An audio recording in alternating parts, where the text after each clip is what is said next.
We'll call the regular governing board meeting of the Lammersville Unified School District Board to order at 7 p.m. Please note that this meeting is being recorded. At this time, please take a moment to silence or turn off your cell phones. For those of you that are here that would like to address the board about a specific agenda item and/or during public comment, please fill out a blue comment card at the back so we know when to call upon you. Item 1. Pledge of Allegiance. Principal Sharp, if you or one of your students would lead us in the Pledge of Allegiance, please.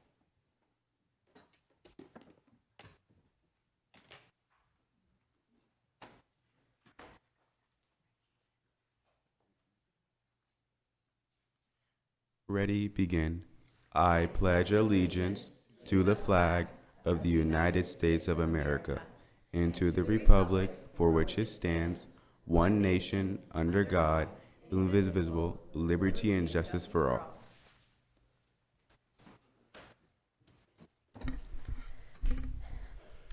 Good evening, Board President Clements, trustees, Dr. Nicholas. It's nice to see everyone this evening. I have the Costa ASB board members who are cabinet members who are going to come up here and give you a year in review of what we've done at Costa this year. So I'm going to let them introduce themselves. We do have one student who is possibly not attending. She's stuck in traffic in Tracy. So we have 3 here that they will do their amazing best to give you the highlights.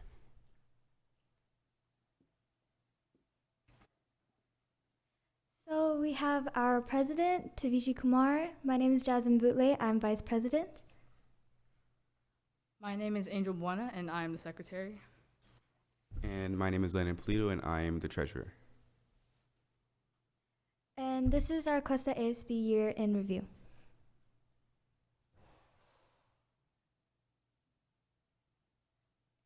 So for our first day in school, we all came back from the pandemic. We had Coop and Coco to welcome all the students.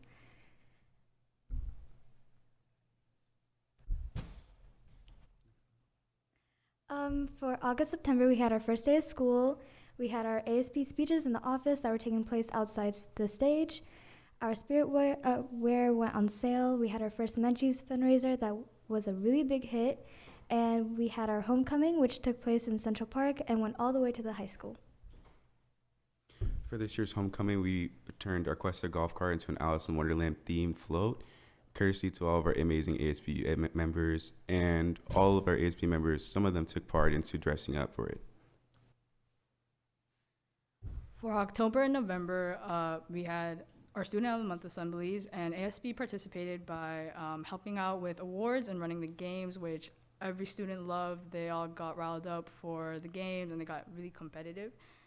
We had our Red Ribbon Week, which every student dressed up as Spirit to bring our Quest of Spirit together.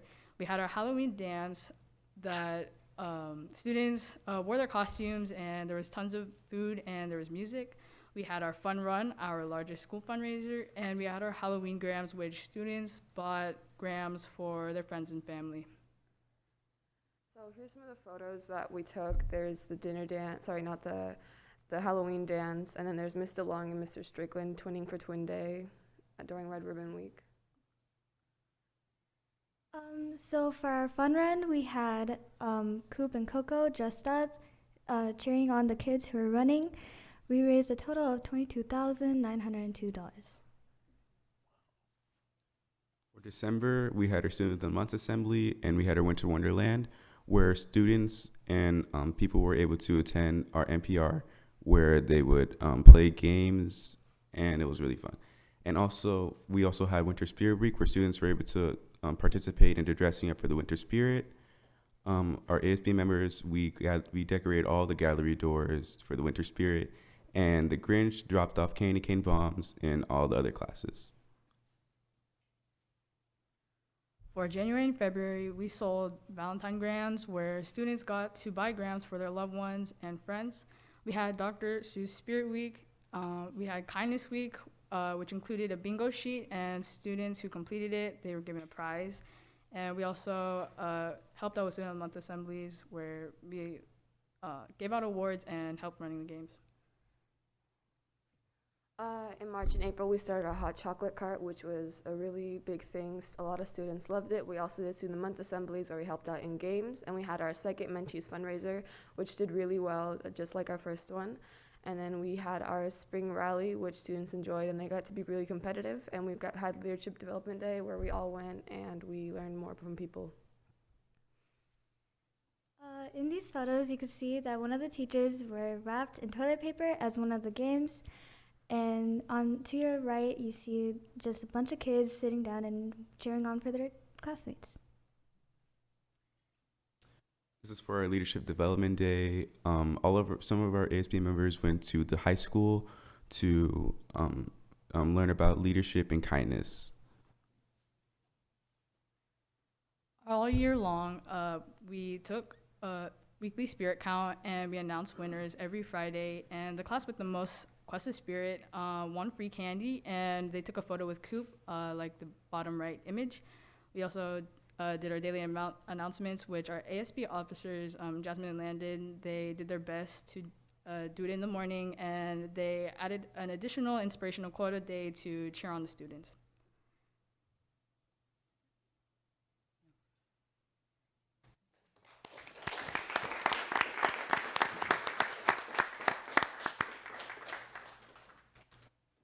Questions or comments from the board? I just want to say that the presentation was really good. I really like the way that you showcased the events for each month, and it gave us a year review. So thank you so much and good job.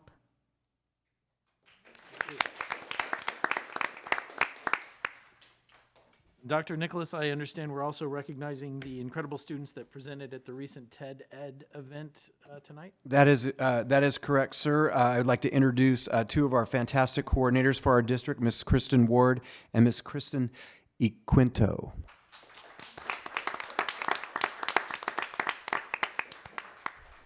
Thank you so much for having us tonight. We are, on April 26th, we were able to have our first TED Ed Student Talks showcase event, and it was a remarkable experience for the students and for us to be able to put this on. So to give you a little bit more background information, we would like for all of the presenters and the hosts for that night to come on up and let you know a few commonly asked questions and answers. Greetings to the board. Okay. All right. So for our first question, what is the TED Ed Students Talks program? TED Ed Student Talks program is a free curriculum that guides students through 13 explorations to discover, develop, and share student ideas via TED Talk styles. Interesting. How long does it take a student to prepare a TED Ed talk? Every student is different. Some have a fully formed idea that only needs to be researched and presentation skills to be developed. Another student could present on stage about anything, but needs a focused idea to develop and research. Since developing communication skills is one of the main goals for our GATE program, the GATE teachers introduced these lessons early in the year. Okay. So what went into preparing for the live TED Ed event? Final talk video submissions were due on March 22nd for consideration to present from the stage. Starting on April 5th, extra practices and rehearsals were added to prepare speakers and hosts for the event. We met after school for the next few weeks to work with Miss Ward and Miss Equinto to revise, present, provide feedback, and rehearse again. That doesn't include the hours of at-home practice we committed to. Wow. That sounds like a huge undertaking. Who else helped behind the scenes to make the live event happen? We had student volunteers as the stagehands, sound techs, greeters, and ushers. Of course, we have our incredible GATE teachers, Mr. Matta, Mrs. Pritchett, Mrs. Hamilton, and Mrs. Young. We were also lucky to have the high school videography teacher, Miss Farrell, record and edit our live event for us. For those who did not speak at the event, how was their work represented? Each student who submitted a TED Ed student talk video had a name tent with their name, grade, a talk title, QR code for their video, and a place for a visual representation of their talk. In addition, they had a certificate of achievement and an event lanyard. We also had several future city exhibits displayed throughout the lobby. So after all of this hard work, how did this event turn out? It was packed. We had about 300 people, including many of you, family and friends, and classroom teachers. It felt like everyone showed up. Wow. Thank you all for sharing this information with us, and thank you for the invitation to come tonight.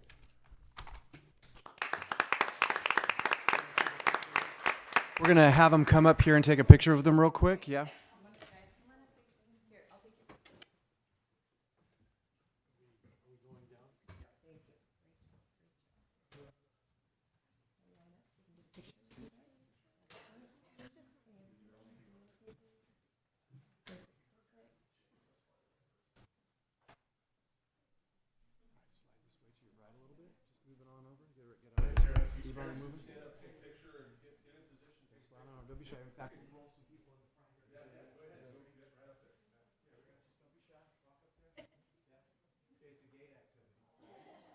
It's like a puzzle. It's a puzzle. How many people can we fit? We're going to get there. All right. You guys can get in if you want. Okay, here we go. Kristen, it's like bolted. So it's fine. It's fine where it is.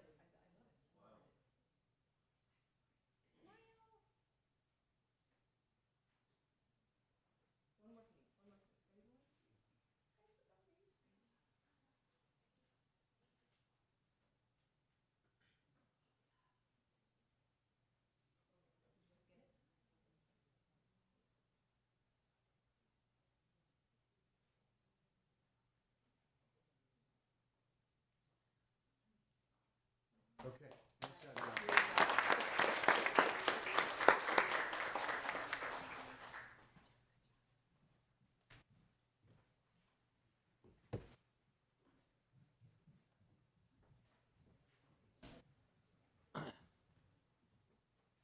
So were there any questions or comments from the board on the TED Ed Talks students? I would just like to say thank you for coming and presenting tonight, and I attended the event and was very impressed, blown away, in fact. The amount of courage that it took you guys to get up on stage and the confidence you showed and stuff was very impressive. I just want to echo Trustee Pombo's comment. And I did meet with the coordinators on May 6th and did share all the feedback that I heard from the parents on the day of the event. It was indeed remarkable, as you mentioned. So all of you guys, great job. You're already leaders. Great job. Thank you.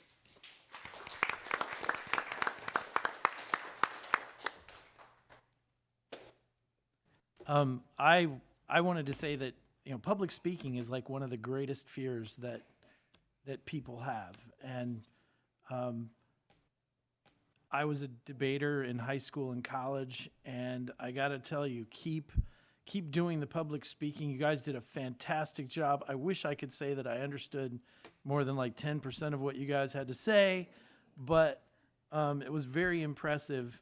But it doesn't matter if you go to college, you're going to have presentations in front of your professors. If you go to work, eventually you're going to train people and you're going to need to stand up and tell them how to do what it is that they need to do. You know, it doesn't matter what you do in your life. There will be times where the ability to just, you know, say what you have to say in public is critical. And yet it is the skill that sets you apart, because there are so many people out there that never do that. They never practice. They're terrified. And so it's a leg up. So keep doing it. Fantastic job, guys. And while I know that the remainder of the school board meeting will prove to be absolutely riveting, if the parents and students would like to leave at this time, that's perfectly appropriate. I'll give you a little bit of time so that you can make your way out, and we'll continue the meeting afterwards. But you are more than welcome to stay if you want. I mean, it's gonna be fantastic. Thank you. Thank you all for coming.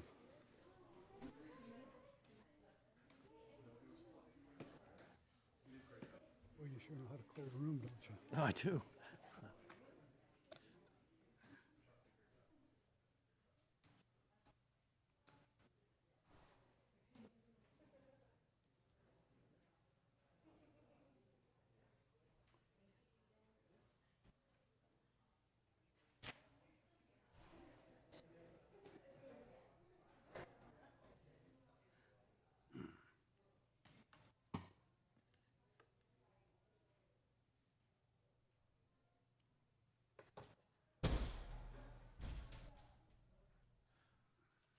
Okay, item 2, roll call, please. Lisa Boulay, Here. Colin Clements, Here. Anita Daniel, Here. Stephanie Olson, Absent. David Pombo, Here. Sunita Jathinja. Here. Thank you very much. As the clerk is absent tonight, I would like to appoint Trustee Boulay as acting clerk for this meeting. I accept. Thank you very much. Item 3, approval and/or corrections to the agenda. There are none. Move to approve the agenda. Second. Based on a motion by Trustee Boulay and a second by Trustee Daniel, student trustee preferential vote. Aye. All in favor? Aye. Opposed? The motion carries with 4 ayes, no nays, and 1 absent. Item 4, committee reports. District Advisory Committee. Is that, I apologize, is that? We have nothing to report. Okay. Thank you, Trustee Boulay. Item B, District English Language Advisory Committee, Trustee Daniel. None to report. Item C, Education Committee, Trustee Pombo, right? Nothing to report.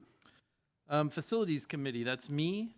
The Facilities Committee met on May 12th, and during that meeting, we reviewed the normal topics, including the finances and facility usage, as well as the updated California Department of Public Health guidance for large indoor events. We also reviewed the updated Facilities Handbook for 22-23 school year, which I believe will be coming to the board for consideration very soon. We also reviewed the status of solar projects, where we were assured once again that the solar project at the high school will be completed to the point that fencing can be safely removed before the night of the high school graduation. There were 2 items that I wanted to call out to the board specifically. First, we noted that there were a significant number of times where the district has to reject an application because we didn't have the availability of custodial staff to support the request. I want to be clear that these rejections were not due to any failure on the part of the custodial team. As the board knows, the team has been perennially short-staffed, and Mr. LeGrand and his team are doing everything that they can to get a full complement for the team. Another issue is that if the request for a weekend is for a weekend, it might not make fiscal sense for an employee to drive 45 minutes each way to staff for a 2-hour event. And so at times, an organization might have faculty or staff that supports the organization and would be willing to come in, open the facility, be there during the event, and close down the facility later. The committee requested district staff to consider this and see if there might be a way that the district can incorporate a policy to allow for this and leverage this type of volunteerism. To be clear, we did not direct staff to do this. We asked staff to investigate to see if it might be workable. In addition, any policies and procedures would come to the board as a whole before being implemented, for consideration prior to being implemented. Before the district staff spends time investigating this, however, I kind of wanted to see if there was a consensus among the board to ask staff to look into this and whether it, because it's going to take time to consider it, even if they come back and say, yeah, we can't figure out a way to make it work. So basically, I'm asking if the board supports the concept of asking, the request that we made of district staff to investigate whether that might make sense.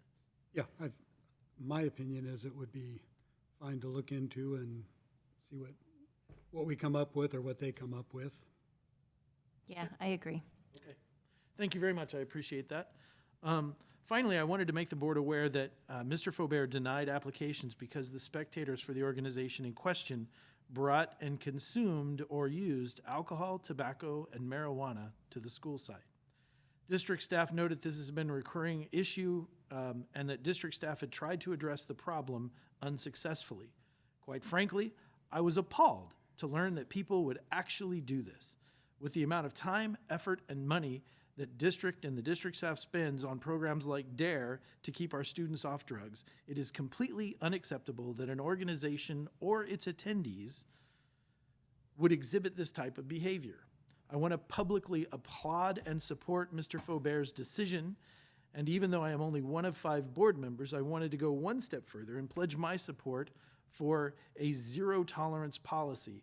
Essentially, if an organization or its attendees brings drugs onto one of our school campuses and the principal chooses to reject that application from the organization because of it, I would support that decision and would like to know if there's a consensus of the board. Indeed. Yes, absolutely. Here with you. Thank you very much. I was appalled, quite frankly. That's the end of my Facilities Committee report. Policy Committee is also me, and I'm looking forward to resuming the efforts of that committee next month. Item F, Wellness Committee, Trustee Pombo, or excuse me, Safety Committee, Trustee Pombo. Nothing to report.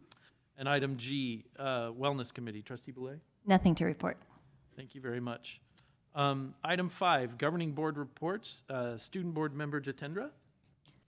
So 2 weeks ago, Mountain House High School held their very first carnival, which was our last leadership event of the year, and I'm proud to say it went very well with a turnout of about 400 students.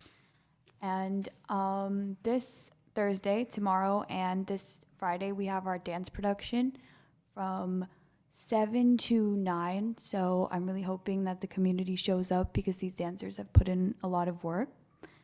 And lastly, I want to announce that today is my last board meeting ever. So I would like to take a bit of time to thank a couple people. Firstly, I would like to thank the high school administration, Mr. Faubert, our principal, and Mr. Feinstein, my leadership teacher, for giving me the chance to even run for this position and for actually encouraging me in sophomore year to try for this position because I was originally unsure, and of course, I was questionable because I didn't know what this position entailed, but I'm unbelievably grateful towards both of them for giving me this opportunity. Nextly, I would like to thank the high school students for even trusting me with this position and for representing me and for the past 3 years actually coming up to me with their concerns when they wanted to say something. Then I would like to also thank the district staff for even creating a position such as this one, because last winter I attended the CSBA conference at San Diego, and at that conference I found out that this actually isn't a mandatory position that all districts have. So I wanted to say that I'm proud of our district for actually valuing student voices and including this position and continuing it. And of course, lastly, I want to thank the current board trustees and the past board trustees that I've worked with, and Dr. Nicholas for guiding me and providing me with so much knowledge that I couldn't have gained elsewhere. I'm so grateful that I got to serve as the district board student representative for the past 3 years, and I'm confident that with our next student board rep, the district will be in good hands. And that is all for my report. Thank you very much, and if any of the board members want to comment in response, I believe that would be appropriate, but I would like to say it's been an honor serving with you. Thank you very much for being willing to sit in that seat and provide your input. It takes courage to say what you think, in spite of the fact that the district values the opinion of not just you, but all the students. So great job. Congratulations. Thank you very much. Thank you. Go ahead. And I would just like to say thank you for spending the last 3 years being part of our board. It's been a real pleasure to work with you, and I wish you all the luck in the world in your future endeavors. Thank you. And I'm going to echo that as well.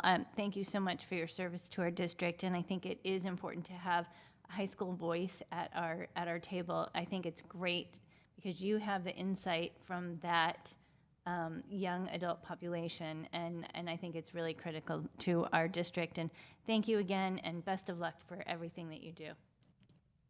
All the very best for your future endeavors, dear. And welcome to the new person. Maybe can you please introduce her to us? Yes, our new board trustee is Satya, and she's currently a junior at Mountain House High School. Welcome, Satya. Nice to meet all of you. I'm very excited to work with you next year. Welcome. Welcome. Absolutely welcome. We're sure you're going to do a fantastic job, and it's an honor to work with you as well. Thank you. Thank you very much. Trustee Boulay. Thank you. On May 5th, I went to the track and field meet at Mountain House High School. This was an all-day event and included several teams from our division. Congratulations to all of those competitors who won awards. That same day, I also attended I can't remember if it was the first or second round of the Sacramento San Joaquin boys sectional tennis playoffs. I went to both rounds, so I don't remember which one was which, but congratulations to the team for their dedication and their winning title of section champions. On May 6th, I went to the Senior Awards Night at the high school. Congratulations to everyone who won awards, and I'm excited to see what those students do in their future and the accomplishments that they are going to make. On May 9th, I participated in the vice principal interviews. This past weekend, I completed the Master's in Governance 4 class in Human Resources and Collective Bargaining. And on May 13th, I went to the Boys High School Tennis Awards Banquet, and after that, went to the Mountain House High School Spring Concert, and it was a great concert, listened to all kinds of music, and I'm really excited for the musical opportunities and the variety that we have in our district. And that's all I have. Thank you. Thank you very much, Trustee Boulay. As a matter of curiosity, so how many Masters in Governance classes have you taken thus far? 4 so far. Oh, so you have one more left? Yeah. Oh, congratulations. Wow. Okay, Trustee Pombo. On May 5th, I also attended the tennis playoff at Mountain House High School, and I popped in for just a short time at the track and field events that were going on that same day at the same time. On May 6th, I attended the Senior Awards Night, and amazed that all the awards our seniors achieved. On May 7th, I attended the Tamil New Year celebration at Costa Elementary. It was very enjoyable seeing the traditions that the people brought here. On May 12th, I attended the Susical de Musical at Costa Elementary, and it was really good. I was really impressed with the performances by the students. Very well-run event. On May 12th, I also attended open house at Altamont Elementary and the DARE graduation at Hanson Elementary. Always fun events, both of them. On May 13th, I attended the Mountain House High School music concert, and as always, it was fantastic. We have a lot of talented musicians at Mountain House High School. And on the 14th, I attended a Lammersville area meeting just of parents and concerned citizens about traffic safety in the Lammersville neighborhood. And that concludes my report. Thank you very much, Trustee Pombo. Trustee Daniel? Thank you. On May 6th, I attended the Student of Month Assembly at Lammersville Elementary School, led by Principal Duran. Congratulations, all the kids. May 6th, I also attended the Mountain House High School Senior Awards Night as a parent and also as a trustee, and I'm actually a tutor by profession, so I got to see a lot of my students who I tutored get awards. So it was awesome to see all our students, our LUSD students, win wonderful awards and shine. So congratulations to all the kids, the school staff, the admin, and their families. On May 6th, I also visited the PDC and LUSD office. That was the week of Teacher Appreciation Week, so I wanted to appreciate the support that our PDC professional development coordinators provide, as well as our LUSD office provides. So I treated them with a chocolate cake to appreciate their effort. It was wonderful to meet with the professional development coordinators, and I had a wonderful chat with them. On May 7th, I was invited as a guest of honor by Sarita at the Golden Kids Montessori graduation ceremony. And it was nice to meet our future kindergartners. They were all really cute and all ready for school. On May 7th, along with Trustee Pombo, I also attended the Tamil New Year's event at from Kurinji Tamil Mandram at Costa Elementary.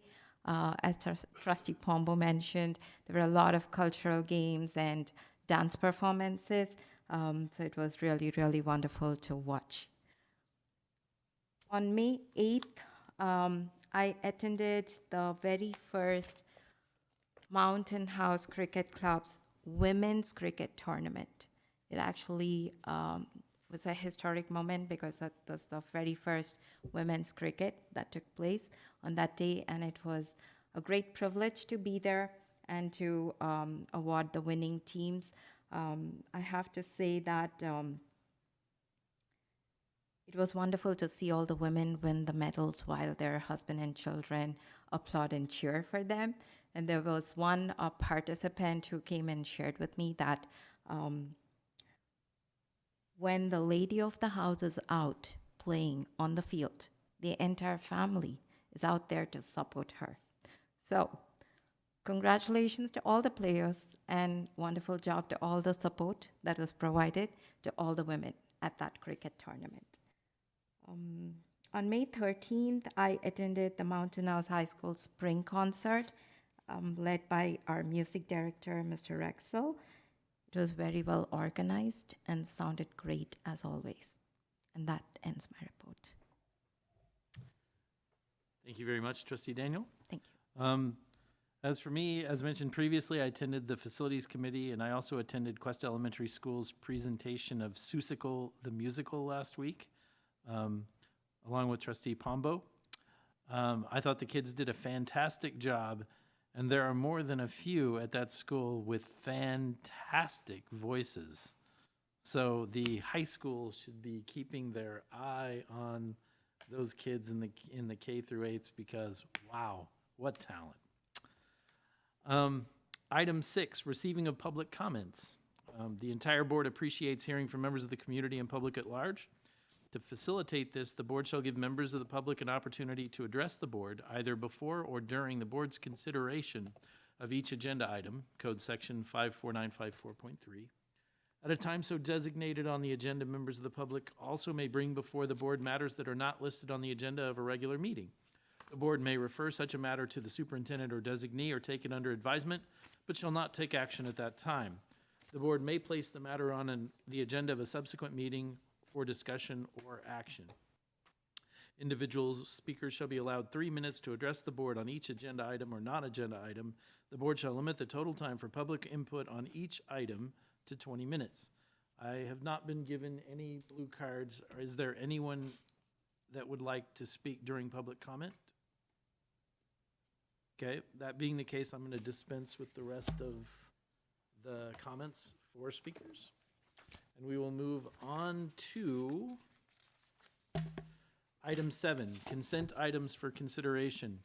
Governing board meeting minutes. Item A, governing board meeting minutes from the regular meeting of May 4th, 2022. Item B, contracts under $50,000. Item C, ratification of the 2021-2022 new hires. Item D, ratification of the 2022-2023 new hires.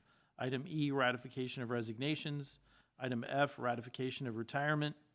Item G, updated 2021-2022 fundraisers. Item H, approval of early high school graduation or reduction of graduation requirements for 2 students. Item I, ratification of budget revisions and warrant lists for April 2022. Item J, acceptance of donation, specifically Power Gostics 16 USB charging tower worth $1,250.65 that was donated to Lammersville Unified School District by a community member who wishes to remain anonymous. Would any board member like to pull a specific consent item out for separate discussion and deliberation, or are there any questions or comments about the consent item?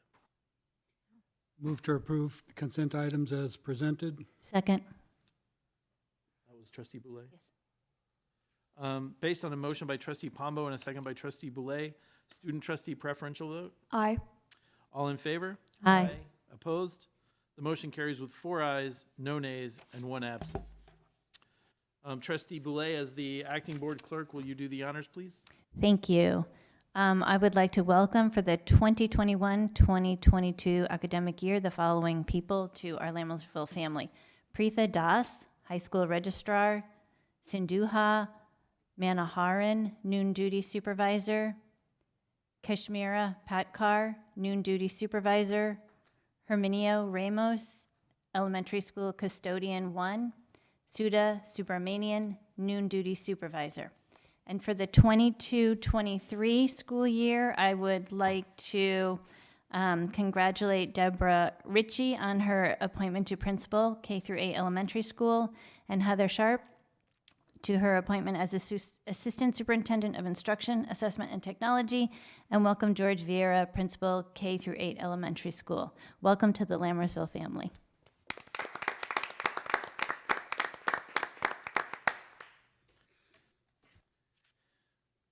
And may I say congratulations, Mrs. Sharp. Item 8, District Administrative Reports. Item A, Superintendent's Report. Dr. Nicholas? Yeah, just a couple of exciting announcements. We found out earlier today, which is an ongoing celebration at Mountain House High School. They were once again named a distinguished school for Project Lead the Way. Project Lead the Way is an hands-on activities-based science-oriented program. We run it through all of our schools.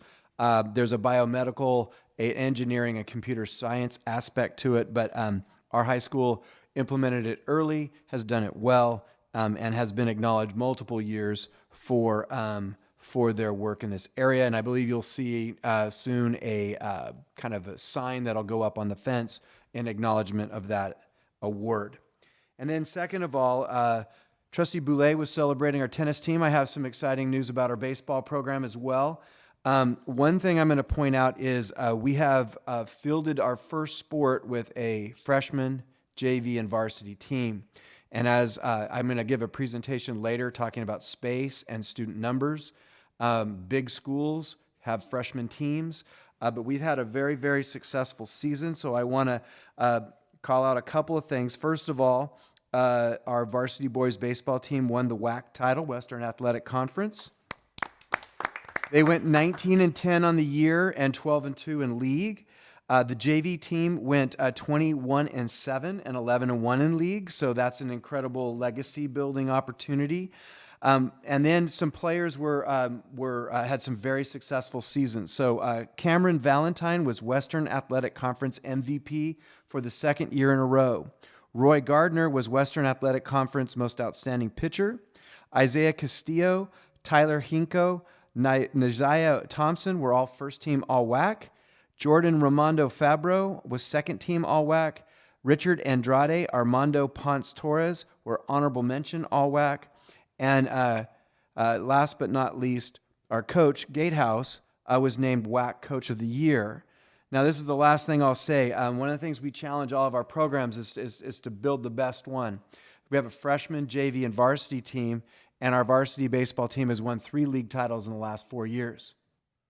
So that is a tremendous program, and what that does is it builds on itself. So all the Little League programs, the kids start hearing about it.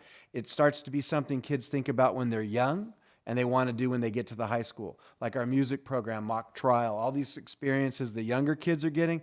Another example, this one in the area of sports, where good things are happening. So congratulations to Coach Gatehouse and the whole program. And that is my presentation. Thank you very much. Item B, District Enrollment Report, Staff Report.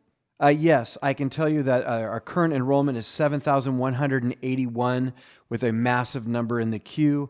I can predict, I won't say officially our projection, but I'll say it's going to be over 7,300 just to start the school year. And so 8,000 is not on the horizon. It's a closing figure on the road. Hence the discussion later. Facilities later. Yes. Item C, Cafeteria Financial Report, April 2022. Staff report? Yes, I'm, Ms. Grijalva is, I don't see Bernie here this evening. Would you like us to pull that item? Or normally Bernie gives the presentation. Why don't we? Yeah. Okay. Okay. There we go. It's a good one, by the way. Black is the right color, not red. I'll be short and sweet. So this year, total revenues were 3.1 million. Total expenditures are 2.1 million, with an ending fund balance of over $1 million, which is really wonderful for Bernie and her department. They've done a wonderful job in the full summer feed, which is going to be extended to next year. They'll be feeding all kids. This will help with supply, which has been an issue, getting product in. But other than that, she will also be on a spending plan because her budget is too much in the black, which is good for her. She can get equipment and expand a little. Have any questions? I do have a question. On the second page, it has participation, and it lists a number for free, a number for reduced, and a number for paid. I understand that at present, the state and/or federal government are paying for all of them. So is that distinction just the ones who would qualify for free and reduced versus the ones who are being paid who wouldn't qualify? That is correct, but a part of having the full summer feed, the full free feed in the next year, we are required to continue to collect those applications. It's a part of the program. Yeah. Right. I thought that was the answer, but I wanted to be sure. Yeah. Thank you. You're welcome. Thank you. Thank you. I have one question. Given the amount that it's in the black and that we're looking to spend, I don't think we can spend that on facilities. What I specifically mean is we have like one elementary school that actually doesn't have walk-in freezers, right? And She can use it on that. oh, She is. right. I know Bernie is working with Thor and Jimmy to find a location to add. That's been, she can only order so much product because she only has so much storage. Right. And then there's a timeline to get it in, so she's working on that. Oh, that's fantastic. Very good. That's great. Thank you very much. You're welcome. Thank you. Item D, District Maintenance and Operations Report. Staff report? Yes, Mr. Harrison will be presenting tonight for Jimmy, who in absentia. Good evening, Board President Clements, trustees, Dr. Nicholas. I am here in lieu of Jimmy LeGrand tonight. Jimmy attended the Facilities Committee meeting last Thursday evening. The staffing challenges have improved greatly over the past 2 weeks. Several of our day people continue to volunteer to stay over and help out the night crews. Operations and warehouse staff have been filling in the gaps when coverage is needed. Maintenance staff have been working on closing out work orders. Solar, we continue to have weekly meetings with the solar company. We have one tomorrow. Altamont and Bethany are complete. Both sites will have some irrigation and landscape work done in the planter beds once everything is released and finished in the project. Wickland's temp fencing has been removed. Parking lot cleanup started today, and site will need irrigation and landscaping work as well. Hanson temp fence removing and parking lot cleanup still needs to be completed. Lammersville and Costa are undergoing boring. Electrical work is underway. Solar needs to be connected to the main electrical grid. Temp fencing removal and general cleanup and landscaping still needs to be completed once that's done. At Mountain House, the underground boring is complete. Need to backfill and pave some of the areas. Temp fencing removal will occur and parking lot cleanup will occur prior to the high school graduation. There still will be some landscape cleanup at the high school that will have to occur. That'll happen in later June once the project's finished. There will be a few things that have to be done after graduation, but the fencing will come down for graduation. The Wickland parking lot expansion was paved on April 27th. The striping will be done next week. The irrigation main lines have been repaired. All the valve wires have to be replaced, so they're working on that right now. New seals have to be put into the irrigation backflow, which we think was damaged when the pipe broke. I think water went back and damaged the backflow. And once again, we have to do some landscaping in the new parking lot once everything's finished. Upcoming items.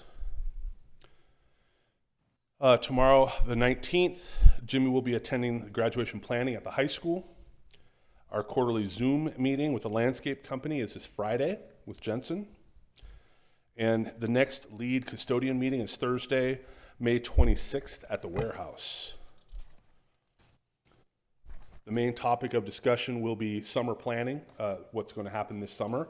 It is a shorter summer because the school year is changing slightly, so they have a week less time than they have had previously.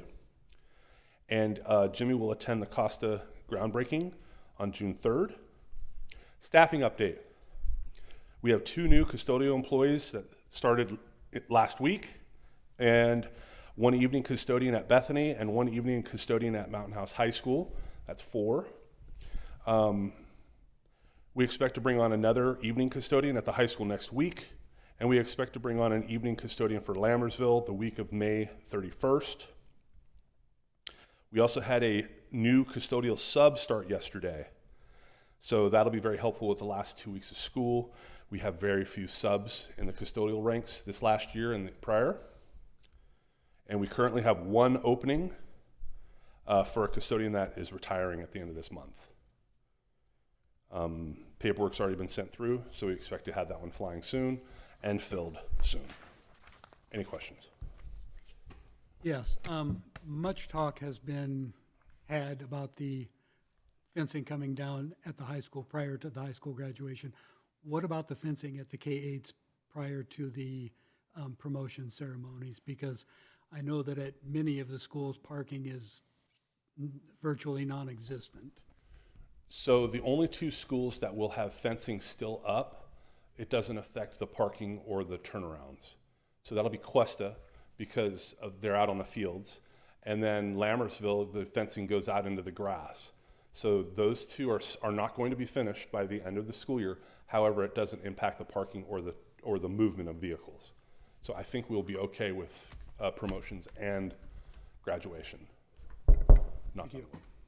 I want to say I'm happy to hear about our staffing and that we're filling those positions. And I also want to extend my appreciation to everybody within the department who has been stepping up, working extra, doing extra duties, because I feel like it's been since I've been on the board a year that we have been dealing with these custodial shortages. So I appreciate that everyone's working as a team to get the job done.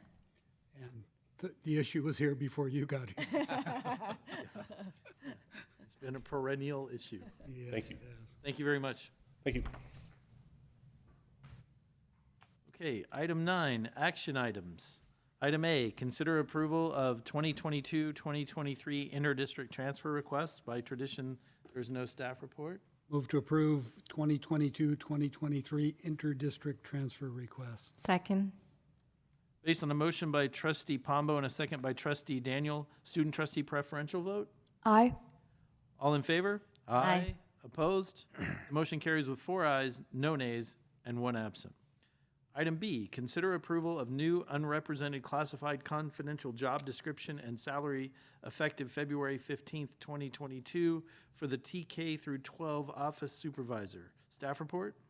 Yes, we have an office supervisor position at each of our schools. As we have grown, the need for office support at this level has gotten bigger as well. So this position would give us, for all intents and purposes, a utility infielder to fill in at third base, second base, first base, and shortstop, and also to help with enrollment, which is a very important.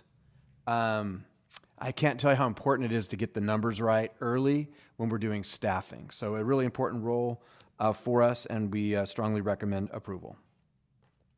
Move to approve the new unrepresented classified confidential job description and salary effective February 15th, 2022 for the TK through 12 office supervisor. And I think this is a brilliant idea and hopefully will help smooth a lot of the processes across the district. Second. Based on a motion by trustee Boulay and second by trustee Daniel, student trustee preferential vote. Aye. All in favor? Aye. Opposed? The motion carries with 4 ayes, no nays, and 1 absent. Item C, consider approval of amendment to the facilities lease agreement and site lease for Evelyn Costa Elementary School general construction contract with Roblin Roblin Contracting, Inc. for $58,434,759. Staff report? Yes, this is a very exciting part. It's a vote, and then we have a contract, and then tomorrow we send a letter, and then staging starts happening in about a week, and then all of a sudden, slowly but surely, things happen, and then a big building gets built, and then we get to have a ribbon cutting ceremony in about July of 2023. But let me give you some of the key component parts. So it's a $58.4 million contract. These are all approximations because I'm rounding. The construction costs are $47.7 million. The general conditions are $1.4 million. The bonds and insurance are $2.1 million. There are 3 different types of contingencies and allowances for $5.2 million. Contingencies are monies put aside in case something happens that you need additional monies or you make changes along the process of a construction. 1.6 million of that is controlled by the district. 2.2 is a shared responsibility controlled by the district, but with input from the contractor. And then something new because of the crazy construction market now is for market volatility, we put aside $1.6 million. All of those contingencies are overseen by myself. There are every other week we have a construction meeting. All of the key players from the architect to the superintendent and his team and the contractor and their teams resolve all problems through the course of a construction project, going over all things from what's going on, where are we at, where are the timelines, and if there's a need to go into the contingencies that they're discussed and worked out there. So it is with great pride after all the effort and with more effort to go to scrape together a mere $58.4 million that we approve this contract and start the construction of Evelyn Costa, our 7th K-8 school. That would be our 8th K-8 school and our 9th school overall. Move to approve amendment to the facilities lease agreement and site lease for Evelyn Costa Elementary School general construction contract with Roblin Contracting, Inc., $58,434,759. Second. Before recognizing the motion in the second, are there any questions, comments, or concerns from the board? I know that the board knows that they can just speak up but on this one, I specifically wanted to find out if there are questions, comments. I would love to thank Dr. Nicholas for all of your work on this and finding the money in every single pocket imaginable to fund this project, and I'm really looking forward to experiencing the journey of the build. Thank you. I would like to also echo Trustee Boulay's thank you to Dr. Nicholas. I know this is a school which has been long awaited by the new residents who are moving in. So this is a great effort and well done. And I will just say that I always have concerns when we're building a new school, but there's nothing out of the ordinary on this one. Thank you. My comment would be that, during the 7.5 years that I've been on the board, school costs have just gone up. Scary. And the number is surprising, but it is a indication of the market that we're in, and being in the building industry myself and seeing what the fees that we charge for our services and products, I totally understand it. So based on a motion by trustee Pombo and a second by trustee Boulay, student trustee preferential vote? Aye. All in favor? Aye. Opposed?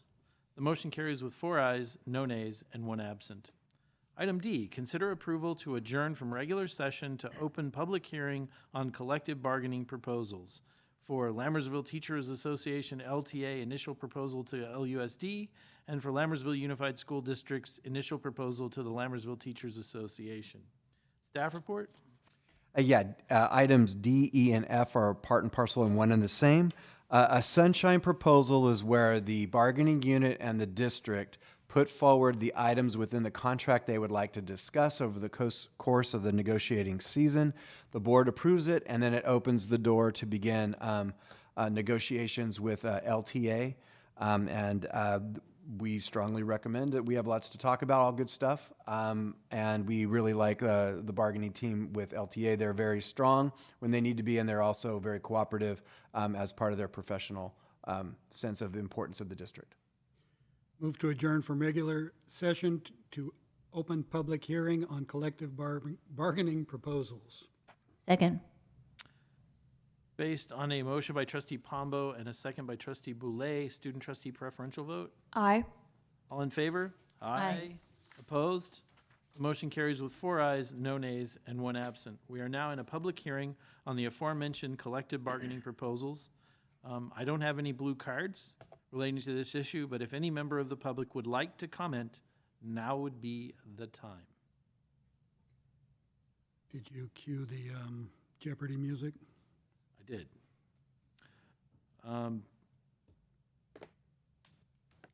Seeing no one rushing through the doors, item E, consider approval to close the public hearing and return to regular session. Move to close the public hearing and return to regular session. Second. Based on a motion by trustee Boulay and a second by trustee Pombo, student trustee preferential vote. Aye. All in favor? Aye. Opposed? The motion carries with 4 ayes, no nays, and 1 absent. Item F, consider approval of sunshining initial collective bargaining proposals for the 2022-2023 school year for Lammersville Teachers Association initial proposal to LUSD and LUSD's initial proposal to LTA. Based on the same staff report, I will entertain a motion. Move to approve of sunshining initial collective bargaining proposals for the 2022-2023 school year. Second. Based on a motion by trustee Daniel, and a second by trustee Boulay, student trustee preferential vote. Aye. All in favor? Aye. Opposed? The motion carries with 4 ayes, no nays, and 1 absent. Item 10, information and discussion items. Item A, facilities update. Dr. Nicholas. Yes, I'm looking forward to this presentation so much so I'm going to go down to the podium. You have 3 minutes. No, I'm just.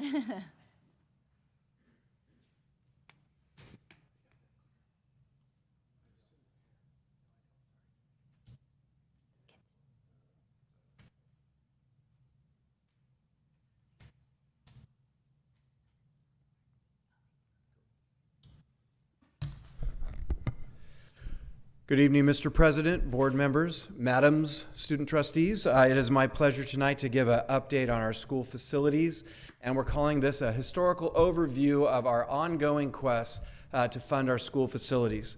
I think there's not a lot of information out there for just people who live in any community about how schools are funded. And I think a lot of folks think that the money is just sitting in a bank waiting for the school district to spend it. But in fact, it's just quite the opposite is true, that a school district, at least our school district, has to go out and find the money and fight for the money following a complicated set of documents. And so I'm going to present an overview of that from a big picture point of view and historical point of view, and then take it all the way down to where we're at today and where we might be going tomorrow.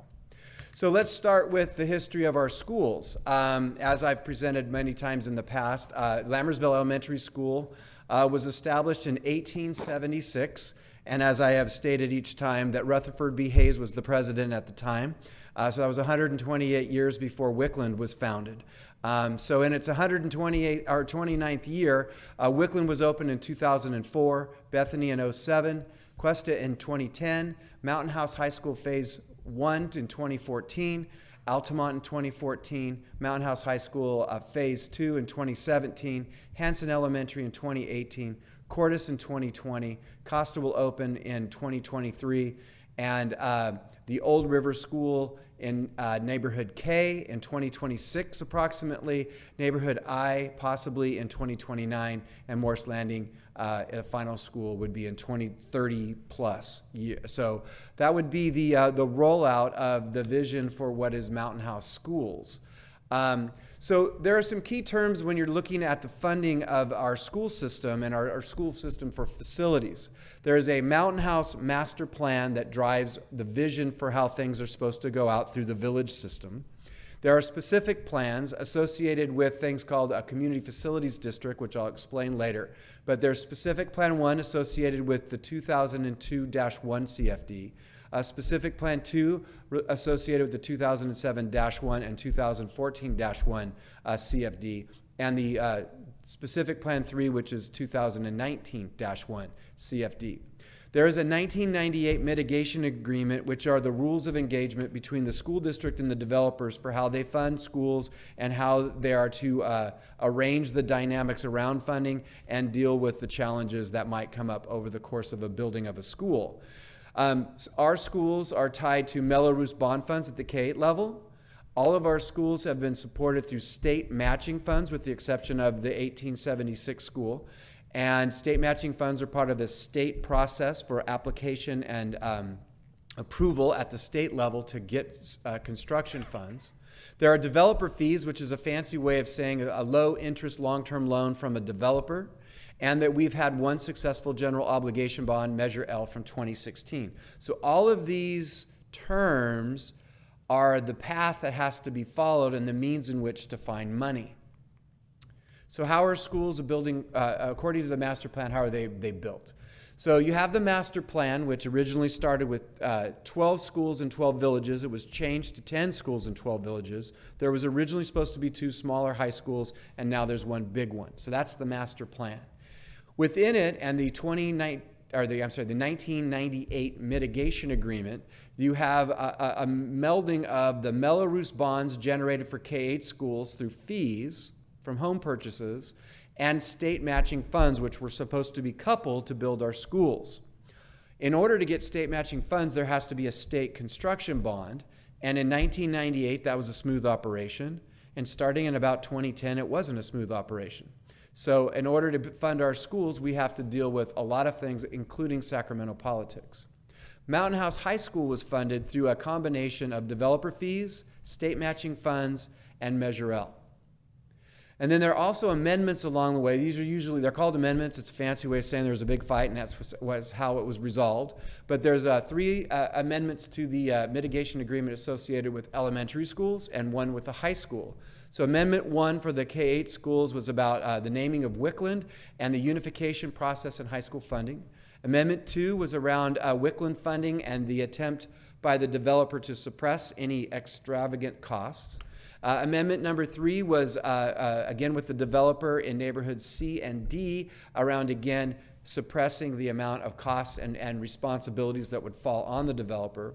And the third amendment was the developer fee schedule, because the high school received $52 million for the original $93 million construction costs of phase 1 of the high school, and how that developer was going to get paid back. So the role of the Community Facilities District is important because it's an established set of rules, and it allows for taxes to be raised to raise the money to pay for the K-8 schools. So a CFD is a special tax. It allows for public funding to be added to a project, an infrastructure project. Schools would fall within the rules.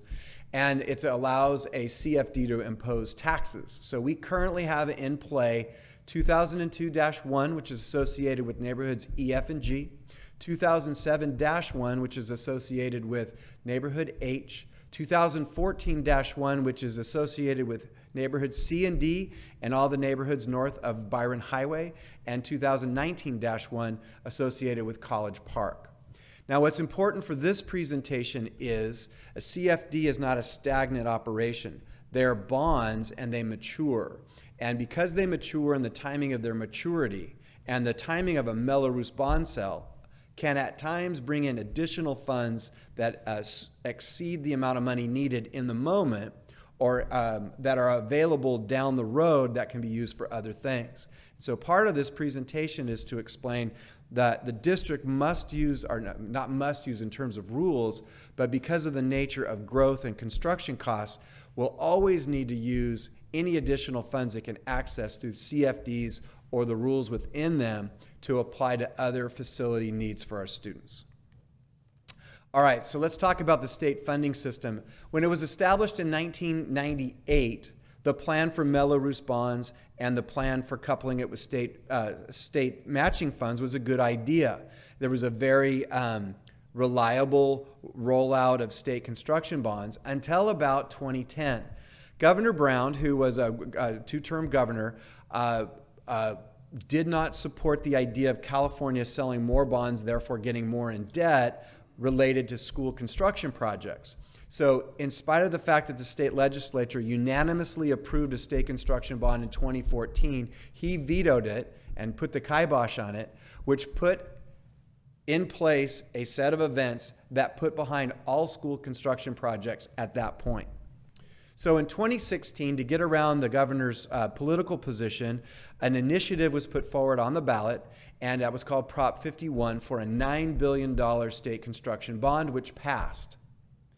And in that, they split it amongst modernization projects, money for old schools, and new construction projects, money for schools that would reside in Mountain House and Lammersville Unified. And those $9 billion very quickly were allocated and identified through the state construction bond process. And so today, the last of the dollars are going out, and there's already $3 billion more on a list of people asking for money to do modernization or school construction projects. So to address that $3 billion, in 2020, a state construction bond was put forward, and they named it, for political reasons, Proposition 13.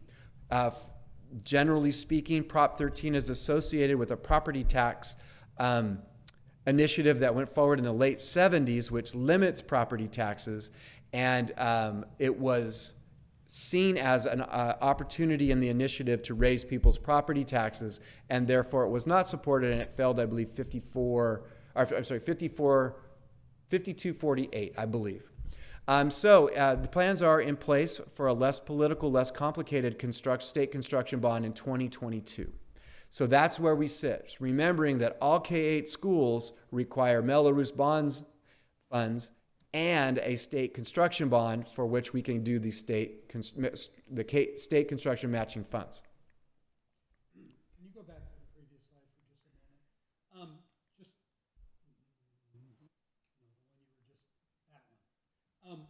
Just to clarify, the wording in the third bullet point is confusing. It feels.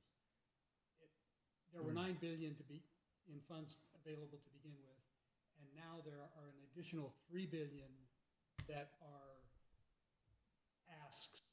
Correct. So $9 billion is gone. The $3 billion will come out of the next.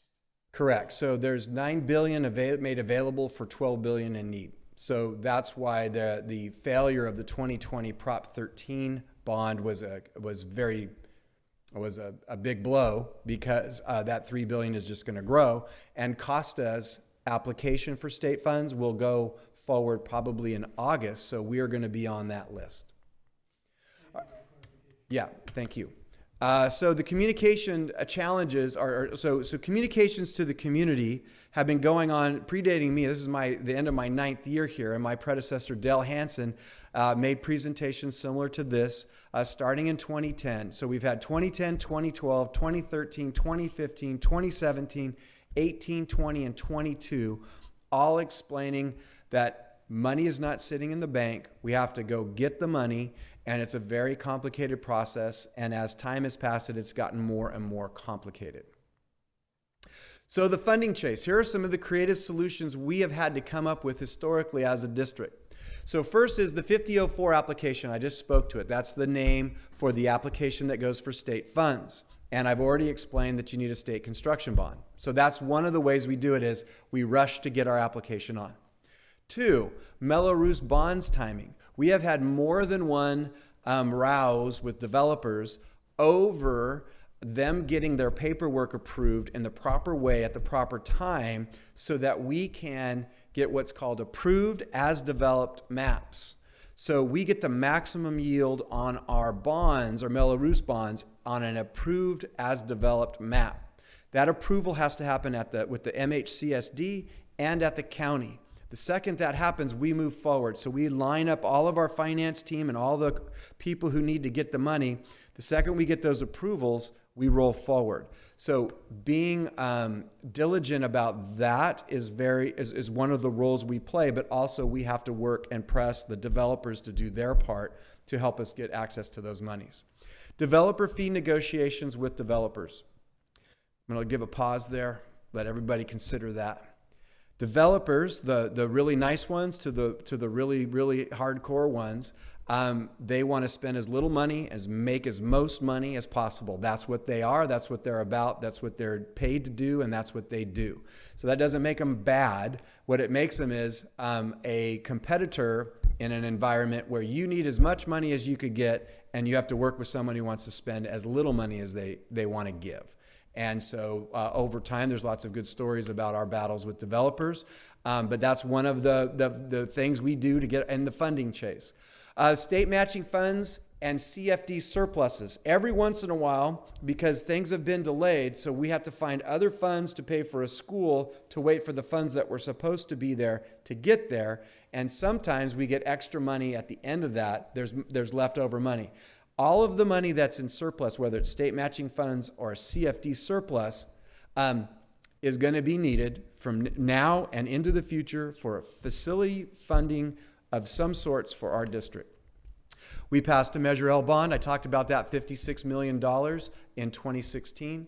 We have had to finance the building of a school because the houses were already so built out.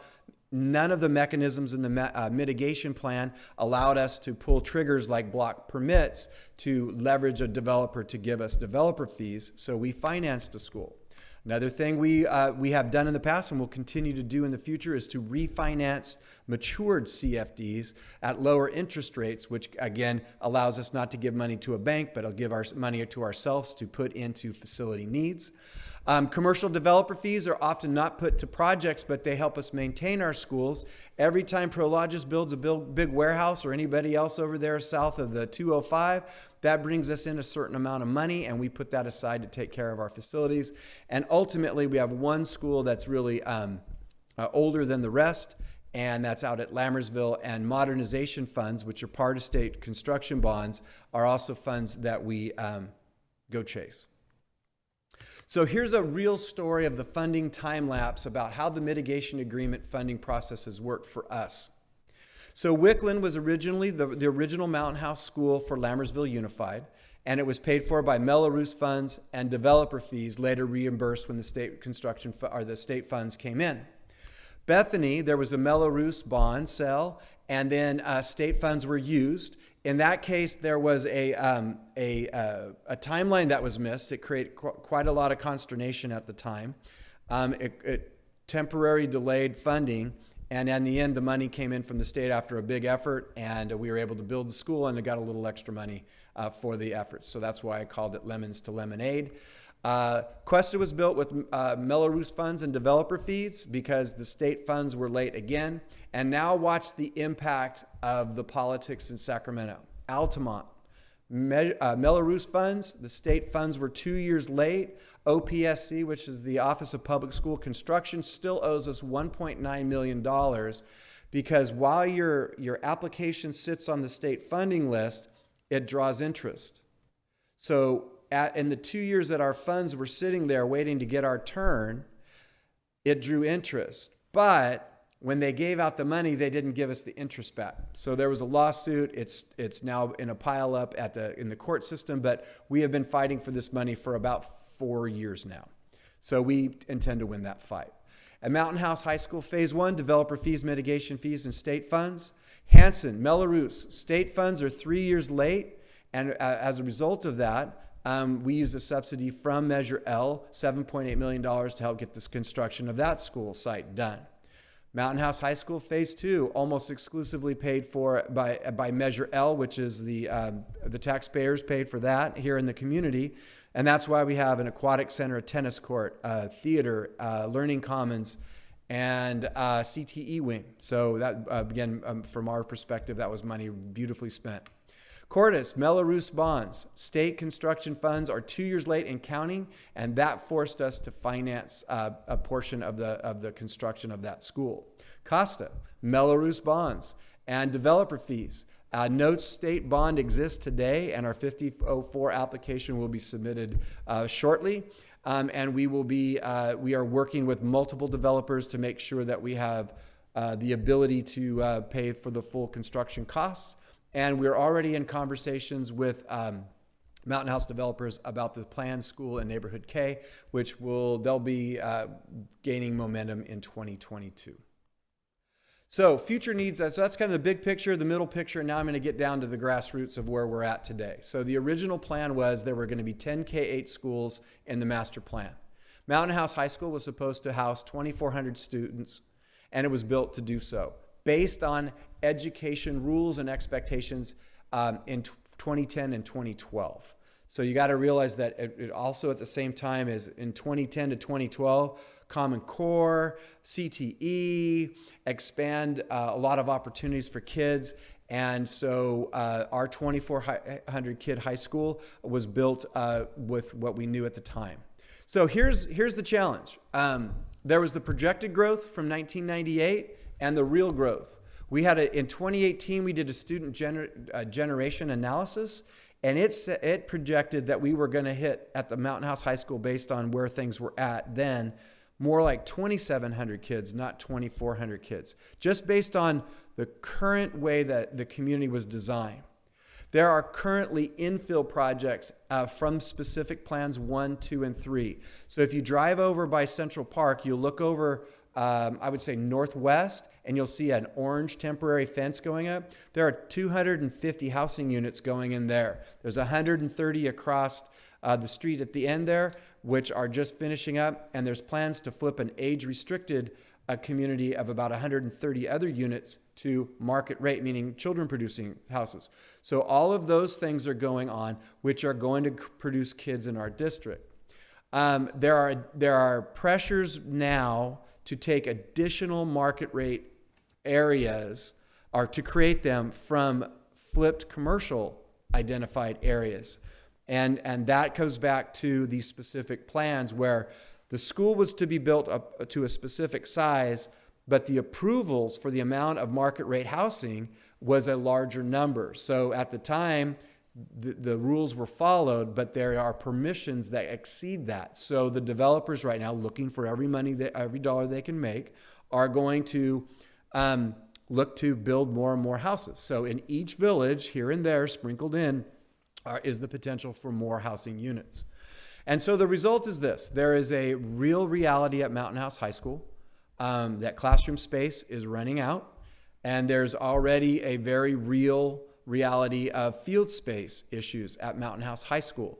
And we are in the process of finding a solution for that, and have been working on that for over a year now, or actually more, but it's a very real factor.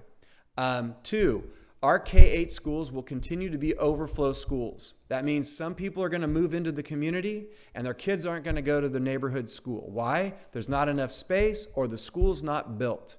And I need to say this to the community with great heart. You cannot build a school if you don't have the money. And so we work very hard, and we build our schools on the timelines that we present, and we do it well.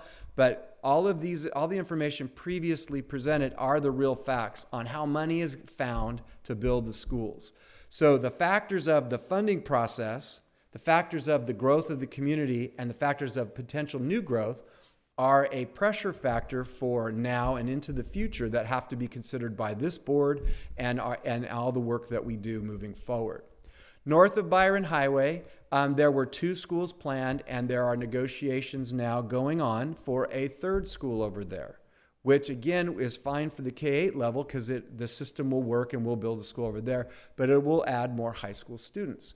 So part of our negotiations with developers is, okay, so how are you going to mitigate the fact that you want to add more high school students to our system? And we are at long-standing conversation and dialogue and negotiation on that. All right, so here's the reality of 2022. Lammersville was projected to have a student population of 9,400 students. That would be approximately 7,000 K-8 students and 2,400 high school students. And that's what everybody believed the master plan would deliver on. The new projected student population, and this is a projection by me, I didn't do a scientific analysis. I'm looking at the tea leaves, and the tea leaves said, go higher. And so we're saying 11,000 to 12,000 total students, at least 8,500 K-8 students, and at least 2,850 high school students and more, depending on how many of these infill projects and flipped commercial to market rate projects happen, and the families that move in, all of whom have large families, or not, that's not fair. A lot more kids are coming into the district than was in the original calculation. And therefore, we are here to present that the school student population is going to far and exceed 9,400 kids. So it's time to change our mindset about what we were, and it's time to kind of embrace what we are going to become. We are an East Bay community of a large professional parent population, of homogeneous housing units that are expensive, whose kids are sent to school ready to learn, whose school system and board members and district staff have been, the expectation is, give them the best education possible and bring us the best, most talented people, pay them well, pay for the programs, make it all work. That is who we are. And that's who we're going to be forever. And that's a cool place to be. But it's time to start looking at school districts comparable to us. And the three that I think are analogous are Dublin, Palo Alto, and Pleasanton. So if you look at the numbers that I've talked about, we're going to pass Palo Alto and hit Dublin probably in the next 7 to 8, maybe 10 years, if there were to be a big, long-standing recession. But this is who we are today, and this is what it's going to be. And it's a cool place to be, but there's a lot of pressures. We got to keep building schools. We got to keep finding money. We got to keep finding the best staff available to give the best education possible, and keep celebrating all these cool kids that we were celebrating earlier tonight. And then space issues. Now, this is really the most granular thing, but it's also, and probably the least exciting thing I'm going to say right now, having just talked about mitigation agreements for 20 minutes, is this. We are in negotiations with Mountain House developers about all things that are going to impact neighborhood I, J, K, and L, and potential solutions in neighborhood D. We are going to be forced to bring portables onto the Mountain House High School campus, not next year, but in the 23-24 school year. More than likely, it's going to be 6 portables to absorb the program that we have built since 2014. So in order to maintain the great things that we've got going now, with the numbers that are coming in, the 2,400 kid high school designed for a school system in 2010 to 12 can't do it. So I want to say this with conviction. Portables are temporary solutions. They are not long-term solutions. And I want to thank this board for giving me direction and say, go to work and go find money to find a permanent solution so that we can fund something permanent at the high school that can absorb the great programs, kids, that we have built for today. And so I have been working on that. Part of this presentation was to put out there some of the things we're working on: refinancing CFDs at lower interest rates, reimbursing old projects with CFD repurposed possibly, maybe looking into more Measure L, finding state projects and things like that. We have also been fighting battles for years, one of which we won was the Learning Commons appeal, where we got more facility funding because we got the state, the OPSC, to grant us more credit for the classrooms we built than they wanted to give us money for. And I promise everything that can be done on the Altamont Short appeal, which is where they didn't give us all the money in the first place. All of those things are going on. So I want to again thank the board for the direction. But we will have portables We already are finding out the pricing on them. So I will be bringing forward probably in October, maybe November, an approval for 6 portables to be temporary until we find a permanent solve, which means the money in order to fix it. So the last key point is this, and this is for every community member to hear, and I want our board to know, is all funds that are procurable now and all funds that will be procurable into the future will have to be applied to the facility needs of our district. The cost of construction, the needs of the district, the changing evolutionary nature of public education requires that we build more and more and more and provide more and more and more. So all of the money that we can get our hands on is going to be paid forward into something that will benefit our students through the course of facility needs. And Mr. President, board members, Madam's student trustee, that is my presentation. Questions, comments by the board? I would just like to thank Dr. Nicholas and his staff for all the hard work figuring all this stuff out. I know it's a complicated puzzle, and I have been working alongside Dr. Nicholas since he got here, and he has done an excellent job of learning the ins and outs of construction and construction finance and so on and so forth, and I'm just very appreciative and glad you're here. Thank you. I'm going to second that. And thank you for bringing this to the board meeting tonight and for sharing it with us and the community. I think back to that slide where we had these presentations every couple years, but I think it's important because we have new people. We have people coming into our community. We have people leaving. We have more people coming, more people coming, more people coming. So we're growing, which is really unique for most districts. Most districts are either stagnant or they're shrinking. So we're in a very interesting position. And as I've been going through these Masters in Governance classes, we don't get a lesson in any of this because it's not common. Right. I mean, we'll get basic finance stuff, but nothing like this because not too many districts are having to go through this. There's modernization projects, but again, very few districts are building schools. So thank you for everything you've done. Thank you for the presentation. And I think it's important to continue to do this every couple of years. I agree. I'd like to third my fellow trustees. So thank you so much for the effort that you're putting in along with your staff. And thank you for the presentation today.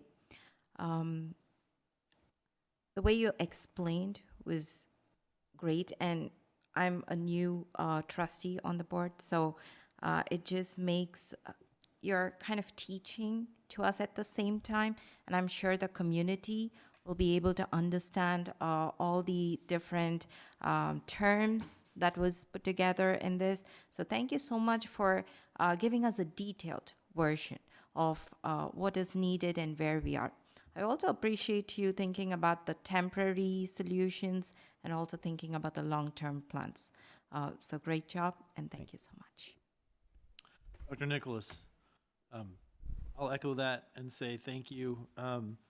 The community, I've used this analogy before, but the duck on the water, the community, they see and expect, and in a very real sense, they have the right to expect everything to be calm on the surface, right?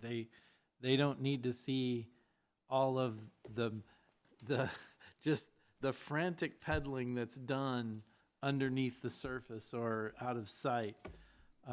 But I've witnessed it for the last 7 years, 7.5 years, whatever.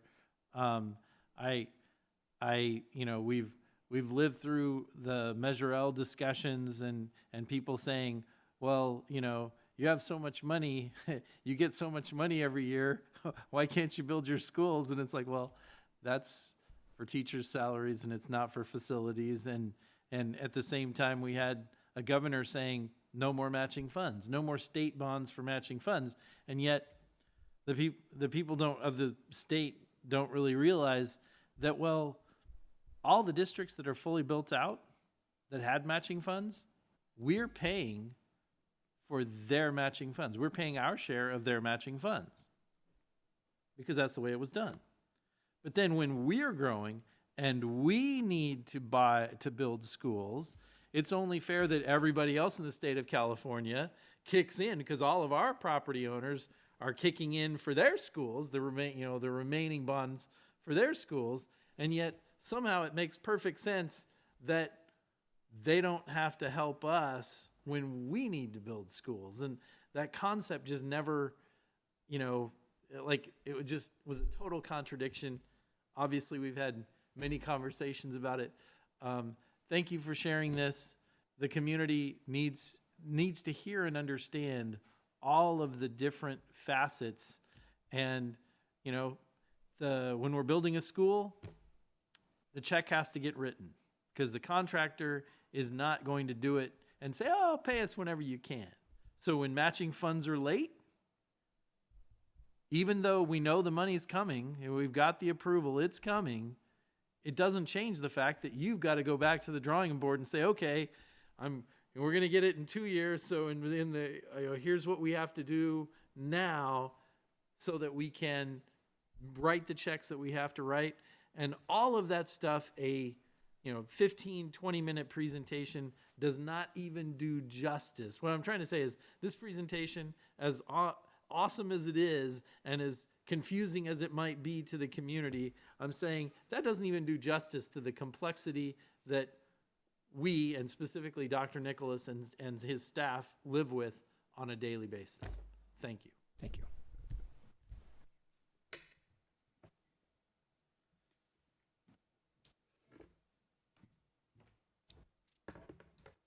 Item 11, calendar. Monday, May 30th is Memorial Day holiday and district facilities will be closed.